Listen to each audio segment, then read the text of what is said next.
শেখ রবিউল আলম আপনাদের দলের ভারপ্রাপ্ত চেয়ারম্যান তারেক রহমানকে দেখলাম লন্ডনে বাসে যাতায়াত করছেন। বাংলাদেশে তিনি যখন আসবেন তিনি কি বাংলাদেশের পাবলিক বাসে চড়বেন? আফটারঅল গরিব দেশের গরিব বাস। আবার শাহবাগে ছাত্র দলের সমাবেশের মতো বড় কোনো সমাবেশ হলে পাবলিক বাসও আসলে ঠিকঠাক মতন পাওয়া যায় না। তিনি বাংলাদেশে আসলে কি করবেন? ধন্যবাদ আপনাকে। তিনি বাংলাদেশে আসলে কিভাবে সেটা তো বাংলাদেশে আসার পরই বোঝা যাবে, কিন্তু রাষ্ট্রীয় কোনো গুরুত্বপূর্ণ দায়িত্বে যদি উনি নির্বাচিত হন বা দায়িত্বপ্রাপ্ত হন তখন সাধারণ বাসে চড়া তো খুব অনেক সময় হয়ে ওঠে না, রাষ্ট্রীয় প্রক্রিয়া অনুসরণ করতে হয়।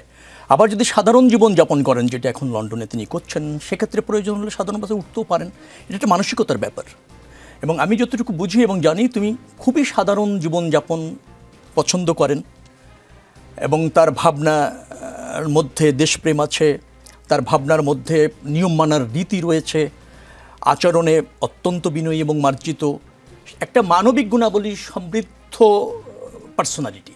এখন তিনি নিশ্চয়ই লন্ডনে যে পরিবেশ সেখানে বাসে চড়তে স্বাচ্ছন্দ্য বোধ করেন, সবসময় গাড়ির সুযোগ থাকে না, আবার সেলফ ড্রাইভে অভ্যস্ত, ড্রাইভ করে যাওয়ার হয়তো সবসময় সম্ভব হয় না, সেখানে পাবলিক বাসে চড়েছেন। এবং অনেক জাতীয় গুরুত্বপূর্ণ ব্যক্তিও তো লন্ডনে, যারা রাজনীতির সাথে যুক্ত, রাষ্ট্র পরিচালনার সাথে যুক্ত, তারাও কিন্তু লন্ডনে পাবলিক বাসে চড়ে। আমরা কানাডায় দেখেছি জাস্টিন ট্রুডোকে পাবলিক ট্রান্সপোর্টে চড়তে। আমাদের দেশটা রাজনীতিবিদরা কবে এমন বানাবেন যে হয়তো এক সময় আমাদের মতো গরিব মানুষ আর তারেক রহমানের মতো রাজনীতিবিদ একই পাবলিক ট্রান্সপোর্টে চড়তে পারবো? তার কাছে নিশ্চয়ই এই আশা জনগণের থাকবে। আজকে নিশ্চয়ই আমি প্রশ্ন করি, তারপর উত্তর দিবেন। শাহবাগে ছাত্রদলের সমাবেশে প্রধান অতিথির বক্তব্যে বিএনপির ভারপ্রাপ্ত চেয়ারম্যান তারেক রহমান বলেছেন, বিভেদ প্রতিহিংসার রাজনীতি আর নয়, দেশের জনগণ রাজনৈতিক দলগুলোর কাছে গুণগত রাজনীতি দেখতে চায়। তারেক রহমানের এই আহ্বানকে বিএনপি নেতাকর্মীরা আমলে নিয়ে সংঘাত প্রতিহিংসা বন্ধ করবে বলে আশা রাখছেন কিনা, বা রাজনৈতিক বিরোধীরা তারেক রহমান বিএনপির শীর্ষ কোনো নেতা বা বিএনপিকে নিয়ে সমালোচনা করলে তার বিরুদ্ধে সহিংসতা করবে কিনা? কেননা এই ধরনের কেউ বলল যে শিলং থেকে ফিরে আসা গডফাদার, এটা বললো আর তাদের মঞ্চ ভেঙে দেওয়া হলো। এমন হবে না তো আর? না, সেটা তো হওয়া কাম্য নয় এবং হচ্ছেও না। শিলংয়ে গিয়ে যখন শিলংয়ের একটা জনপ্রিয় নেতাকে নিয়ে আপনি ভৎসনা করবেন, চরিত্রহরণ করতে চাইবেন, তার স্যাক্রিফাইসকে যখন বিতর্কিত করতে চাইবেন, তার কিছু অনুসারী ফুসে উঠবে, প্রতিবাদ করবে, সেটা খুব একেবারে হবে না। এটা বাংলাদেশের রাজনীতিতে এখনো পর্যন্ত সেটা প্রতিষ্ঠিত হয়নি। আমাদের রাজনীতিতে ধরেন কর্তৃত্বের জায়গা আছে, নেতৃত্ব দেওয়ার জায়গা আছে, স্বীকৃতির জায়গাগুলি আছে, সেটা নেতাকর্মীরা রাতারাতি একেবারে মেনে নেবে সেটা আশা করছি না। তবে বিএনপি বাংলাদেশের সহ অবস্থানের রাজনীতি, সৌহার্দ্যপূর্ণ পরিবেশে রাজনৈতিক প্রতিক্রিয়া পছন্দ করে, দেশ বিনির্মাণে সব রাজনৈতিক দর্শনের ঐক্য চায় এবং ধরেন রাজ্যের রাজনৈতিক স্বতন্ত্র বা অবস্থান বজিয়ে রেখে রাজনৈতিক প্রতিযোগিতাটা চায়। এবং আমরা রাজনীতিতে ত্রুটি বিচ্যুতি আছে, ব্যর্থতাও থাকতে পারে। নতুন বাংলাদেশ বিনির্মাণে এবং জনগণের আকাঙ্ক্ষা ধারণ করে বিএনপি আগামী দিনে রাষ্ট্র ব্যবস্থাপনায় যদি জনরায় পায়, রাষ্ট্র ব্যবস্থাপনাটা দায়বদ্ধ থেকে করতে চায়, জনকল্যাণ নিশ্চিত করতে চায় এবং জন আকাঙ্ক্ষা ধারণ করে জনসমৃদ্ধি প্রতিষ্ঠিত করতে চায়। আর রাজনৈতিক জায়গায় যদি বলেন, আমরা একটা সহ অবস্থানের রাজনীতিতে বিশ্বাস করি এবং আগেও করেছি। বহুদলীয় গণতন্ত্র মানে কি? সব মতের আপনার রাজনীতি, সব মতের আপনার প্রতিযোগিতা, সব মতের প্রতি শ্রদ্ধা, সেটা বিএনপির আছে। ত্রুটি বিচ্যুতি যদি এর অতীতে থেকে থাকে, সেটা আবার ধরেন আমরা পরিশুদ্ধ হয়ে নতুন বাংলাদেশে একটা সাম্যের রাজনীতি চাই।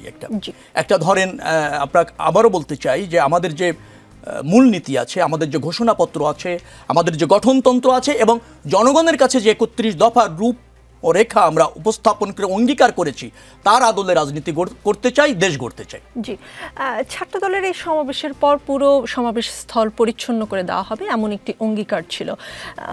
2-3 ঘন্টা, প্রায় 3 ঘন্টা পার হয়ে গেছে, সমাবেশ শেষ হয়েছে। খোঁজ নিয়েছিলেন আপনারা কেন্দ্রীয় নেতারা যে সমাবেশ স্থল পরিষ্কার হয়েছে কিনা?